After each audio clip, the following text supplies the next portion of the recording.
Our theme this morning is a life-changing encounter. A life-changing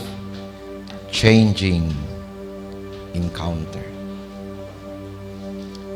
Kini nga passage mga igsoon, this is the turning point of Jacob's life. This is the night that changed his life forever. And this is the first encounter of Jacob sa Ginoo. First encounter. Bless si Jacob tungod kay doon na siya'y amahan nga nagatuo sa Ginoo, si Isaac. Bless si Jacob tungod kay doon na siya'y lulo nga si Abraham nga nagatuo sa Ginoo. He was exposed to God. He was informed about God, but never have encounter with God. So nakadungog na siya mahitungod sa Ginoo, na-inform na siya mahitungod sa Ginoo, but never have a personal encounter with the Lord. So muna mga ginikanan, the most important prayer that you can give to your children is that one day they will have an encounter with the Lord. Praying for good health is noble, it's good. Praying for a brighter future is good. But the most important prayer is one day they will have an encounter with the Lord. Humanity is trapped with the business of life.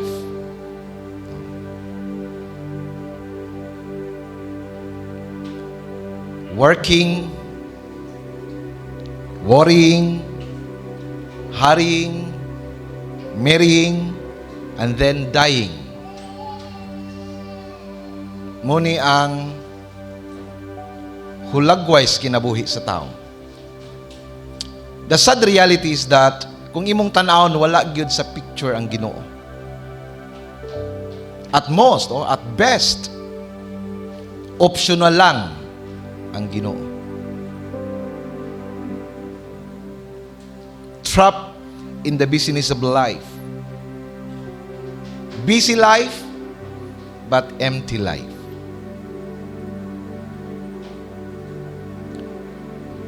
In verse 10 to 11, it says, Then Jacob departed from Beersheba and went toward Haran. He came to a certain place and spent the night there because the sun had set. And he took one of the stones of the place, put it under his head, and lay down in that place. And I'm so amazed. No? I was wondering, why nganong bato?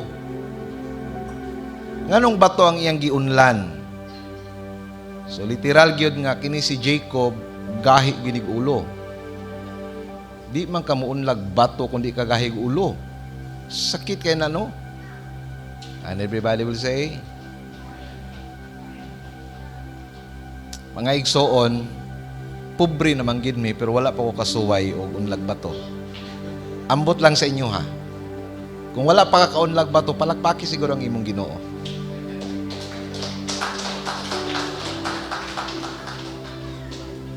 Si Jacob, one of the wealthiest man in the Bible, nakaagi o kinabuhi na nag-unlan og bato. Nya kita, pag sige na kayong tagreklamo no nga paitas kinabuhi, Lord, oy, Jacob gani mga igsoon, nakaunlan maganig bato. And I doubt kung nabay isa sa ato nakasuway nag-unlan og bato. During this time, he was running away from his brother Esau. Because he deceived his brother, no, yang giilad. Tung suko kay si Esau kay nakuha kang Esau ang iyang birthright. So from this moment nagsige nagdagan kalagyo si Jacob.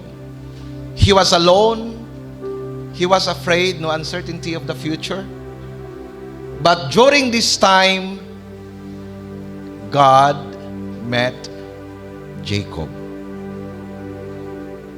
Wala siya nag-expect nga this night will change his life forever. Nothing special. Everything is just ordinary, unexpected. In verse 12 to 13, it says, he had a dream. Everybody say dream.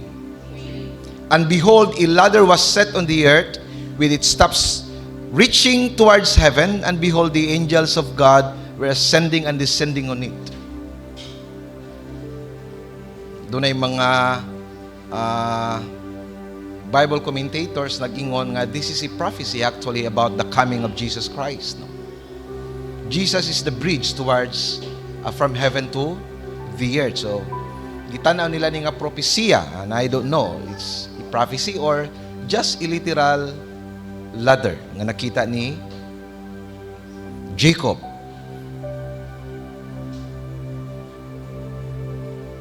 And behold, the angels of God were ascending and descending on it. And behold, the Lord stood above it and said, I am the Lord, the God of your father Abraham, the God of Isaac. The land on which you lie, I will give it to you and to your descendants. Mga igsoon, lahi-lahi ang atong encounter with God. Everyone has a unique encounter, experienced with the Lord. Ang uban nakakita og anghel. Ang uban siguro sa inyo nangandoy bisag Lord, likod na lang sa anghel Ginoo. Or balhibo na lang sa anghel, Lord. Pakita ako, balhibo na lang sa anghel. No? Maibog ta sa uban, Lord. Maka-speak in tongues man sila Ginoo. Nganong ako dili man. Maayo kitag bagulbulisem, no? Kailan man na bagulbulisem? Mas una ginato makitaan ang imperfection. Yung mga igsoon kay wala mo kay perfect. So muna-una mo gawa sa atong bagulbulism. So why not ask God, Lord, turn my bagulbulism into thanksgiving? And everybody will say,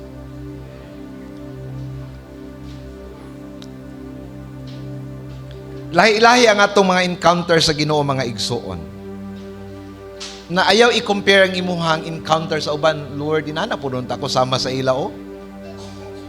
Makakita og anghel ba? Misag balhibo na lang sa anghel.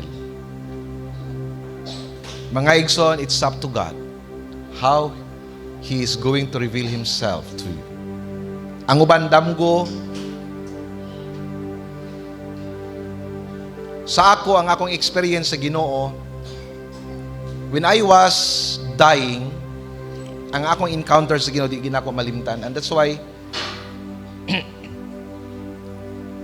every time nga doon ako'y maistorya, mangutanad yun ko, how did you encounter God? Because kana nga kasinatian mga igsoon, if you really have encounter with God, dili gini mo na malimtan. I was dying, nakumatos na ko, and I can still remember my prayer. I prayed in my mind, ko nga, Lord, if you give me chance to live, I will commit myself to become a pastor. Engineer po ko nga tayo mga igsoon. I was working in Department of Public Works and Highways. Doon ay mystery nga sakit nga akong na-experiencehan. No human solution was available. The doctor cannot diagnose my sickness. Iuli na lang ko sa balay kay di cannot prescribe medications kay walay findings. Mga 2 weeks ko nga nag-lie down sa akong bed, kumatos na, I cannot move. Ako na lang hunahuna ang mata.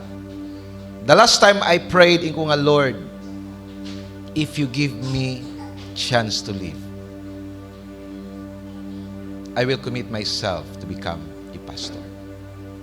And suddenly there was a light traveling from heaven. Kusog kaayo as in light. It hits in my forehead. Nabungkag siya, pagkabungkag niya, and then I smell a sweet aroma. Pertig yung humuta nga I cannot explain. Sa dihang nakasimhot ko sa iyang humot, nakamata ko. That was my encounter with the Lord. Patay na ko mga igsoon. I came back to life. Question ako sa inyo, how did you encounter the Lord? Muna ko, certain ko mga igsoon, anytime kuhaon ko sa Ginoo, I will be in heaven.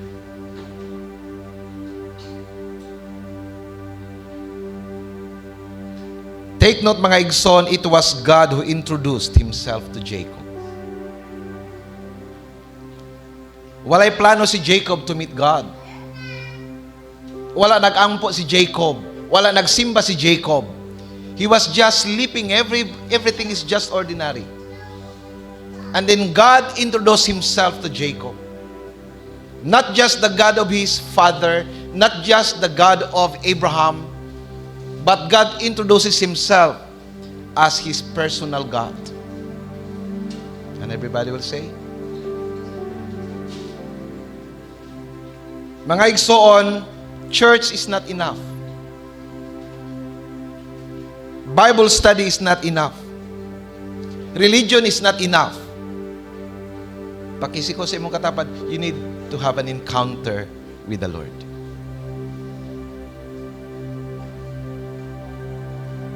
Everybody needs to have an encounter with the Lord.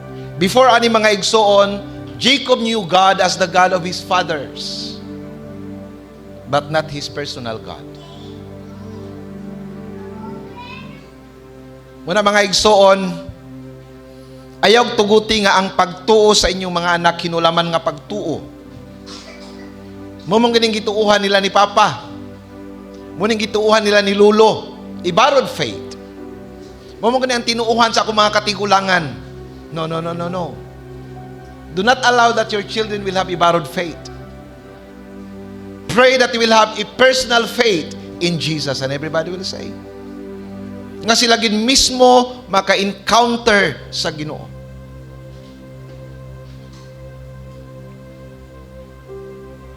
Announcement, walay personal nga encounter nga initiated by man. No.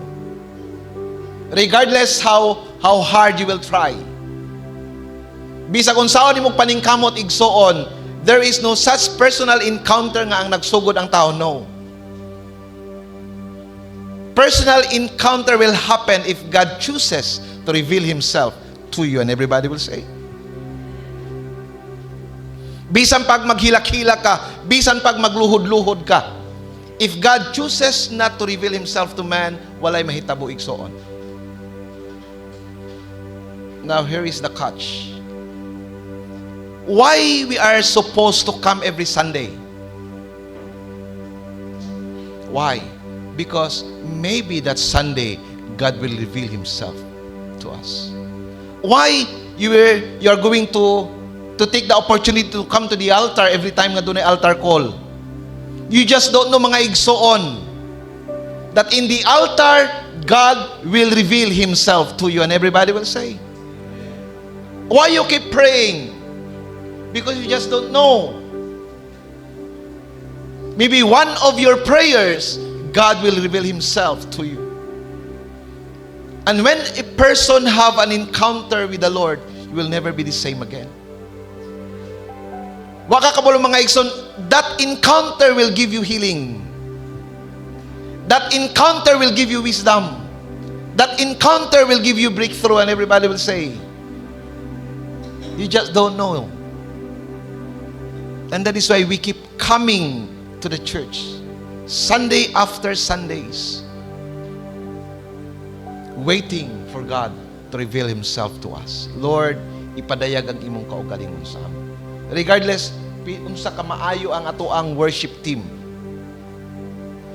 until God will reveal Himself to us, we will never have a personal encounter with the Lord.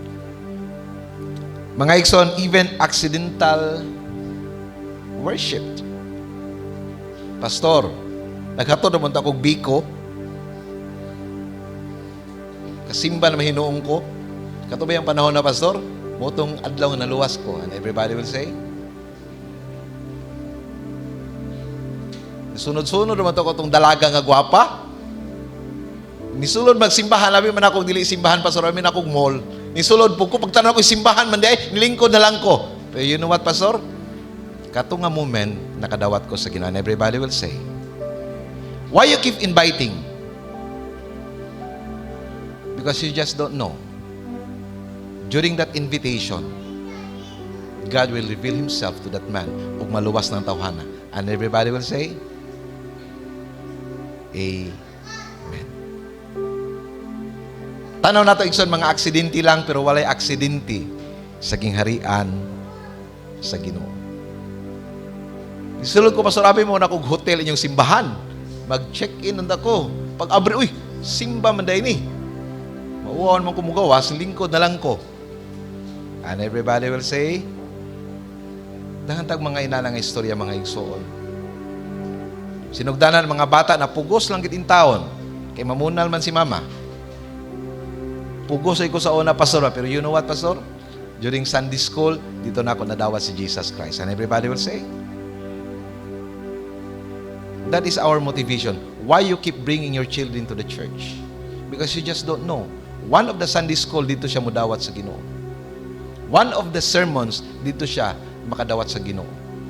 That is why you keep coming, bringing your children to the church. Mga igsoon, when a person will have a personal encounter with the Lord, ordinary moment will become extraordinary.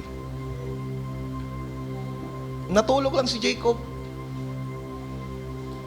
That was just an ordinary occasion, but that becomes an extraordinary. Place will become extraordinary. Verse 19, it says, he called that name of the place Bethel. However, previously, the name of the city had been Luz. Sa una, ang tawagan ni katong wala pa encounter si Jacob sa Ginoo, gitawag og Luz, no? Murara og karinderya. Kita mo ng Luz, kinilaw diya sa kwan? Oh, di ba? Boulevard, oh. Murag, simple, ordinaryo lang kay nga lugar. But after that personal encounter with God, it became Bethel. What is the meaning of Bethel? The house of God. Be careful when you choose a name. Bethel, house of worship. Pero layo ra kayo ang definition dito sa tinuod nga simbahan. Di ni mo bata ang presensya sa Ginoo. Bethel is the house of God. No offense sa mga ginikanan. Ayaw mo og kumpiyansa pagbutang og mga pangalan sa inyong mga anak. Basig na nagpangalan sa inyong anak, namugod sa Bible, Pastor. Butang Judas ako butang pangalan. Biblical mo ni Pastor. Ayaw lang na kay kuan lang Jacob lang kay at least Jacob sikat nga pangalan. Kabalo mo sa meaning sa Jacob? A cheater, mangingilad.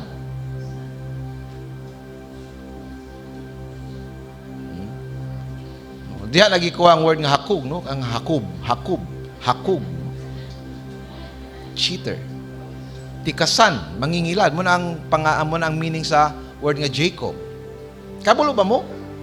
After this encounter, God changed His name. His name became Israel.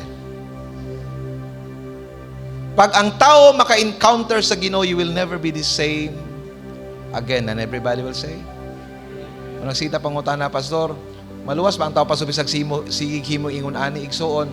Kung sige pa mo kag himog mga salawayong butang, number 1, basig di pa kaluwas, wala pa encounter sa Ginoo.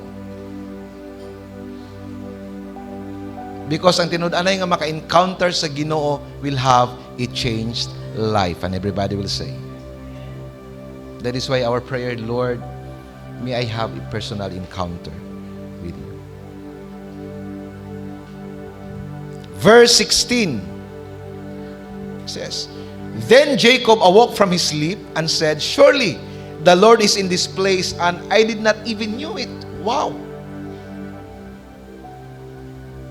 Hala.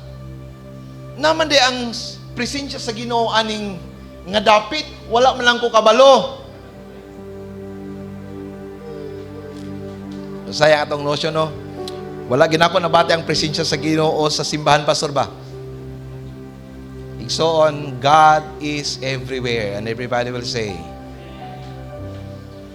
God's presence is not a problem. What is the problem?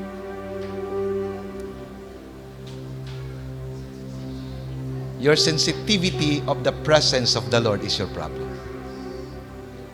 Because the Bible said, bisan asa naa ang Ginoo. In fact, ang Ginoo ang imong pinakasuod nga katapad karong orasan. Everybody will say, nari ang Ginoo diri, Pastor? I did not even recognize it because you do not sense His presence.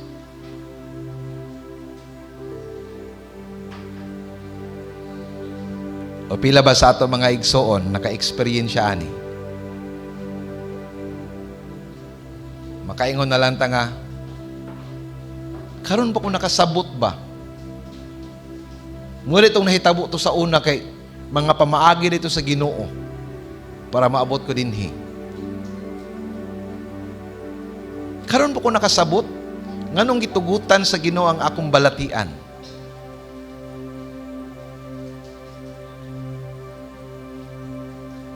Ay ta maka-realize na ang tanan orchestration sa atong Ginoo. God is behind it.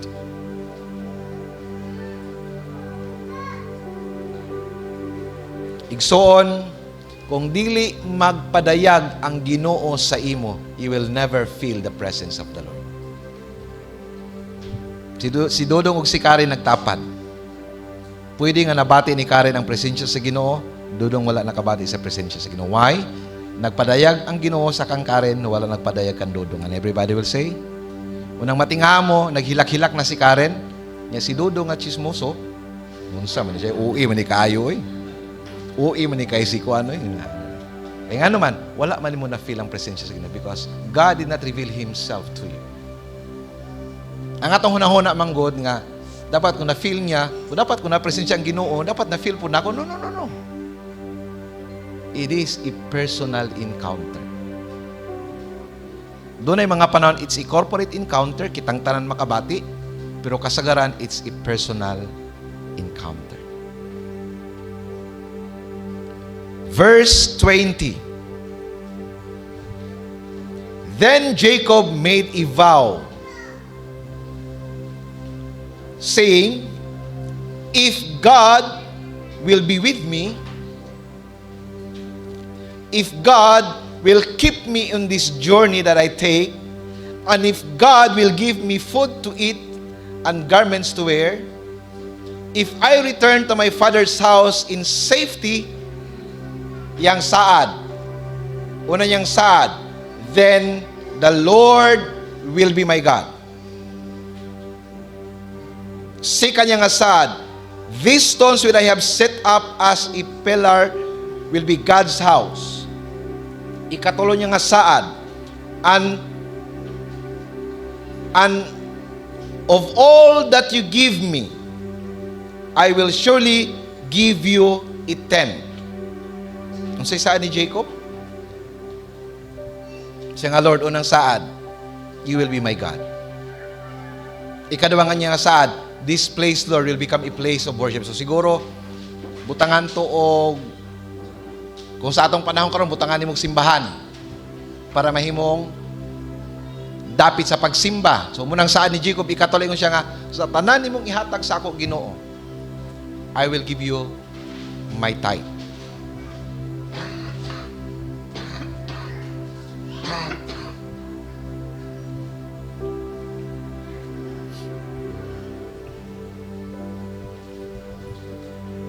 Moni ang response ni Jacob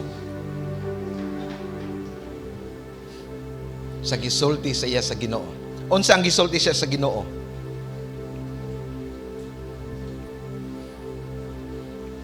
Ang giingon sa Ginoo kang Jacob, the land on which you lie, I will give it to you and to your descendants. Your descendants will also be like the dust of the earth, and you will spread out to the west and to the east and to the north and to the south.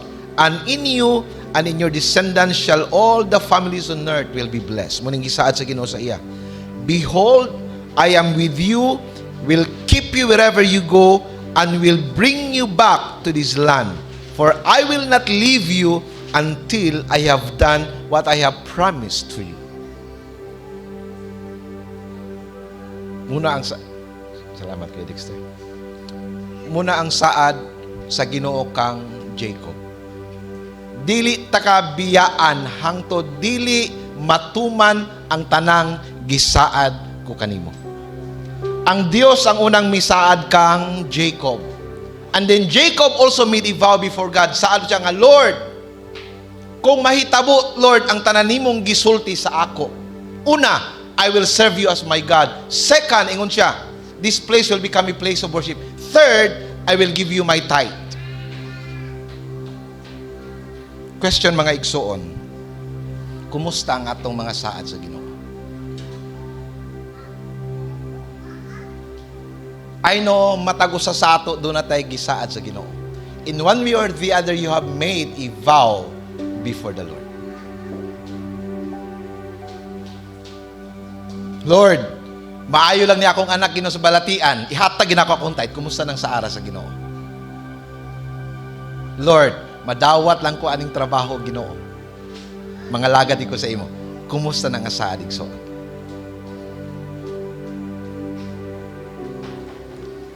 I was reminded by God last night.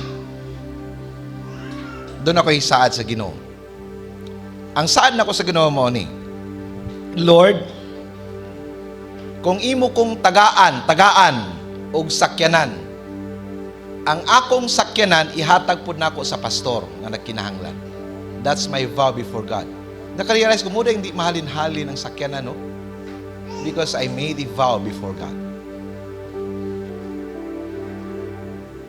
And I will honor that vow. Hangtod nga dili ko tagaan, kung di ko tagaan sa Ginoo, of course, that's my vow. Pero that's my vow before God. Kung tagaan ko sa Ginoo sakyanan nga way bayad, ha? If somebody will give me, I will give that sakyanan sa pastor nga nagkinahanglan. That's my vow before God. Nagsiko wonder nga dugay-dugay. Actually naayo na akong sakyanan. Pwede na ako siya gamiton. But I choose not to use that one. Kaya mag-maintenance na pug ko. Ikaduha, mahal kayong krudo gasolina. Ikatulo, wala pa ko'y pangbayad. Muna ako na lang ipa-display dito aron ibaligya. And then God reminded me last night. He made a vow before me. Oh, tama lang, Lord. Yes, Lord. I will still do that vow. Question ako mga igsoon, please, no? Do not take it lightly.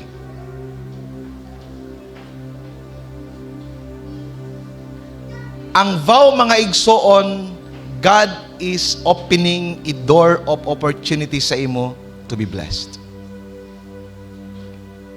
Tanawa ra gid nga vow ako asa may kuan, kisa may daog. Ihatag na ako akong trooper sa lain, tagaan ko brand new sa Ginoo. Kisay daog. Lugi ba ko? No. Kung imong tanong kinsa giginansyado? Kinsa ginansyado? Ako. I-release na ako akong trooper nga pila na katuig, then I will have a brand new car. And I know, some of you mahadlok mo saad sa Ginoo. Ang atong hunahuna mo Godwin, I will make a vow sa Ginoo, basig dili na ako ma-fulfill, pastor. That's the reason you will make a vow. Aron, mas strengthen ang imong commitment sa Ginoo.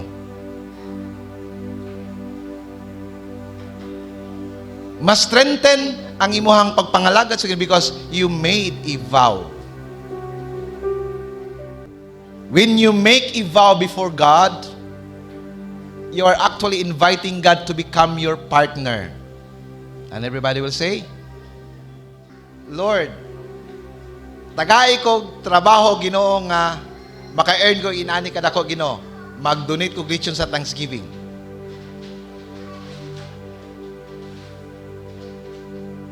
Make a vow before God and fulfill your vow. Lord, ayuha lang ni akong sakit Ginoo. Sad na ako sa imo Ginoo. Every Sunday, I will be there. And everybody will say, igsoon, kabalo ang Ginoo nga, at some point of time, you will fail. Kabalo ang Ginoo. Because ang tao dili perpekto. And everybody will say, dagat ang mga saad sa Ginoo, pero salamat sa Ginoo, God will always remind us sa atong mga saad. Nga naman, ganun pa inumduman ta sa Ginoo, because God wanted to bless you. And He cannot bless you until you will fulfill your vow before Him. And everybody will say, gusto ka panalanginan sa Ginoo, pero dili na mahitabo until you will fulfill your vow before the Lord. Kay numdum ko, siya nga, Lord, mga anak lang ni akong baboy og napulo, Lord. Pulo, Lord. Isa ani imo gid, Lord. Isa man ni katong pinakatambok gid, Lord, ang imo. Tinuod ng anak iyang baboy, napulo gid kabuok. Familiar story? Ay, ginamang kawan basi murag ako na pastor ba? Murag ako ginawa. Nanganak napulo kabuok. Kapag panganak iyang gipili tong pinakatambok. Butan niyang X for the Lord. Uy, duha ka bulan nila bay mga igsoon, nakuliraman ang kuan. Ang baboy katong siya, matong walay X, namayat. Ang katong para sa Ginoo mo ini sa mo katambok. Ingon din siya nga, Lord, ikaw bitaw tag-ista ng mga butang, Ginoo. Ayaw na pangayog baboy, Lord. Man is man. Pakiuyog sa imong katapad, man is man. Ingon ana ang tao. I was so blessed sa among Bible study yesterday, last Friday. Ingon si Ma'am Joy, you know what? When a blind man will walk again, the first thing he will throw is his staff. Again, kung ang buta daw makakita na pagbalik, ang pinakauna niyang ilabay ang iyang sungkod. Ang iyang sungkod nga may nagtabang sa iya all his life, samtang buta pa siya. Man is man. Ang pinakaunang kalimtan sa tao, pag uki ng iyang kinabuhi, ang Ginoo nga may nagtabang sa iya. Makalimot na dayon ta. And that is why in Genesis 31:13 it says, I am the God of Bethel. Bethel ng pangalan, dili na Luz, no? Dili na Luz Karinderya, Bethel na, no? Nausab na. I am the God of Bethel, where thou anointed the pillar, and where thou vowest a vow unto me. Now arise, get thee out from this land, and return unto the land of thy kindred. So bang translation daw, Kit? I am the God of Bethel, where you poured oil on the stone marker and made a solemn vow to me. Get up, leave this land, and return to your native land. During this time, mga igsoon, 20 years na ang nilabay gika nagsaad si Jacob sa Ginoo. 20 years after. He was living a busy life. Aning panahon na minyo na si Jacob, nagsaad ang Ginoo sa iya, ulitaw pa si Jacob. Kabulo man ta sa story ni Jacob, no? He worked 7 years for Rachel. Pero giilad siya ni Laban. Buang aning Laban, no? Ingon siya, if you want my daughter, work for me for 7 years. So grabing kayod in tao ni Jacob, kaya nakagusto man siya kang Rachel. After 7 years, wala gihatag ni Laban si Rachel. Ang kinsa iyang gihatag? Si Leah. Ingon siya, nganong si Leah man nga si Rachel man natong sabot. Ingon si Laban, if you really love my daughter Rachel, you have to work another 7 years. Trabaho na po si Jacob, grabe ang mahimo sa gugma, no? Nang katawanan kay pagdalagag ulitaw, pabuhaton gud ang tanan. Pero pag naminyo na,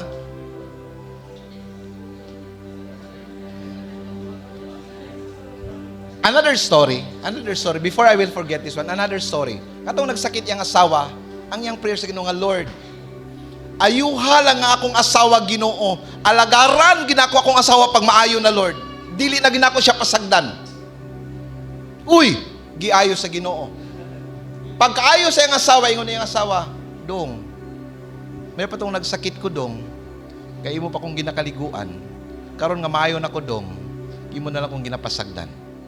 The first thing nga imong kalimtan, ang butang nga imong gisaan. Unsa inyong vow dito sa kaminyoon? Oh Lord have mercy. Pakisiko sa imong katapan nga lalaki, what is your vow?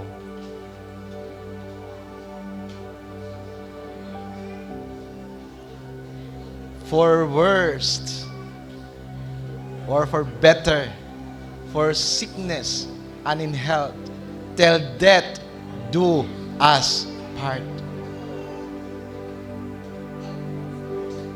Mga igsoon, do not take it lightly. That's a vow before God. And God will not bless you until you will fulfill that vow. Og sa tanang mga minyo mingog, igsoon, I am telling you, gipanalanginan maka sa Ginoo, right? Pero dili pa na maong panalangin. Kung buhaton nimo na imong gisaad at tubangon sa Ginoo, dili pa na mao. Pakisi ko sa mo, dili pa na mao, bradyo. Dili pa na mao. Bless na mi paso, dili pa na mao. Buhata ang imong gisaad sa Ginoo and God will do His part. Ingon siya, go back to the land and return to your native land. Hinumdumi ang imong mga saad. Wow. During this time, mga igsoon, kaguliyang, kagubot ang pamilya ni Jacob. Si Leah ug si Rachel nagsilusay. Si Laban ug si Jacob dili mayang relasyon. Kadakaon, may dili wala akong mother-in-law, no. Lisod na magpuyo kasi imong in-law, mga igsoon. Kada tuslok niya sa hotdog, pag i-action naghungit unta ni Jacob, igkam ni si Kuan Laban.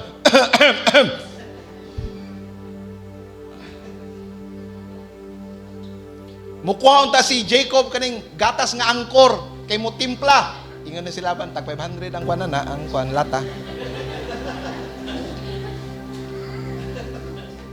So sa mga minyo, ayaw mo puyo sa inyong in-laws. Kaya dili man namang design sa Ginoo. You have to sa tawa na, magbukod sana, cleave and live. That's no matter how hard it is, but that's the program of the Lord. Muna ang programa sa Ginoo sa magtiayo. Of course, gawas lang kung ang imong ginikanan wala na magatiman. Pero salamat lang sa Ginoo nga ako ang mother-in-law pa niguutan kayo.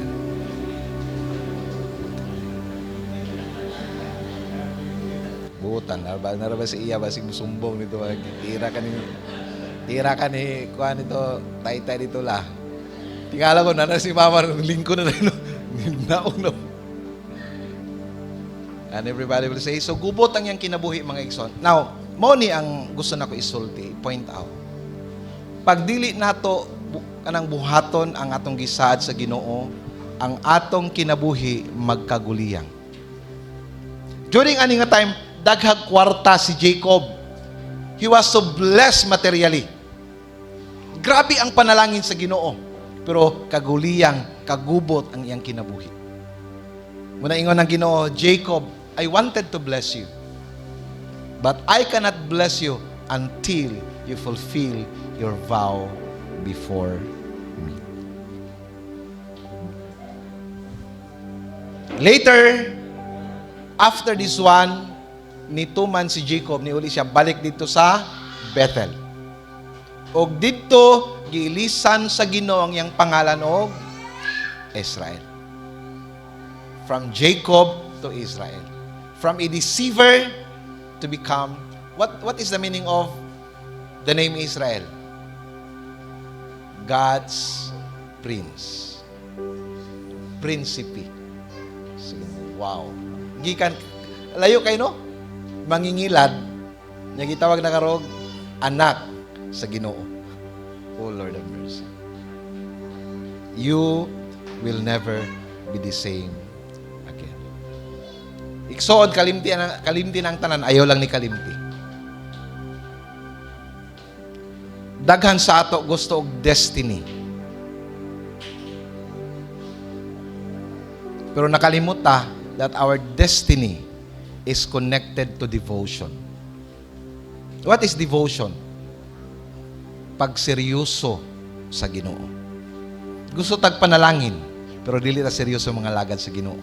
Gusto tag panalangin, pero dili ta seryoso magsimba sa Ginoo. Gusto tag panalangin, pero dili ta seryoso magampo sa Ginoo. Gusto tag panalangin, pero dili ta seryoso sa atong mga gisaad sa Ginoo. Igsoon, destiny is connected to devotion. Ato ba na yung gina-claim ng kanang sa Jeremiah 29:11. Ato din ang ginamimura. For I know the plans I have for you. Plans to prosper you and not to harm you. Plans to give you hope and a future. Ato din ang gina-claim. Igsoon, announcement. Kana nga saad mahitabo lamang sa taong seryoso sa iyang tawag diha sa Ginoo. Tinuod na igsoon 100%. Mahitabo na kung unahon nimo ang Ginoo.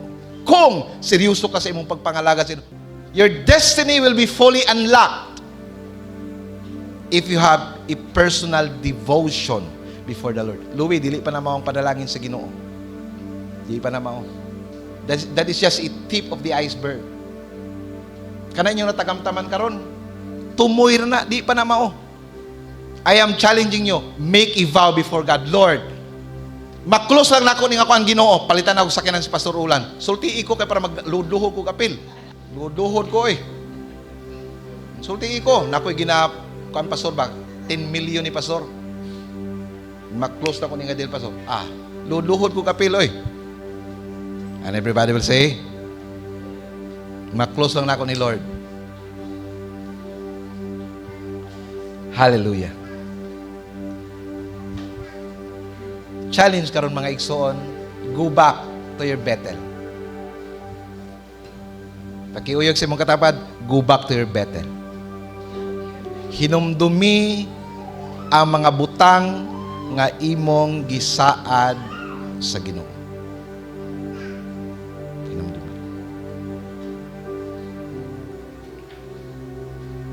Hinumdumi. God is more than important than the blessing. House is good, job is good, pero kung wala ang Ginoo, Lord, salamat na lang, Lord. Para kang Moses. Lord, I want promised land. Pero kung dili man lang ka makuban sa mo sa promised land, thank you na lang, Lord. Diri na lang ko. And everybody will say,